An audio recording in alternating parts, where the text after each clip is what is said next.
Review of a No Soliciting sign bought off of Amazon. The kit was about $9 and included 3 metal signs, a screwdriver, extra tape, and screws.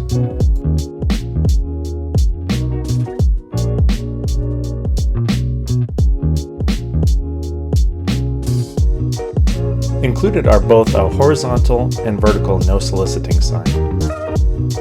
The first thing you want to do is determine where you want to place the sign on the side of your doorbell. The kit is designed to go over your doorbell button, so that's where I placed mine.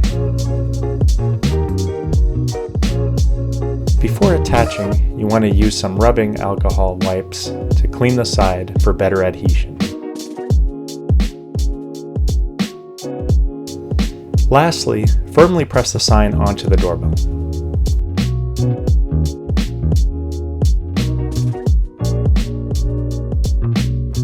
And we are done.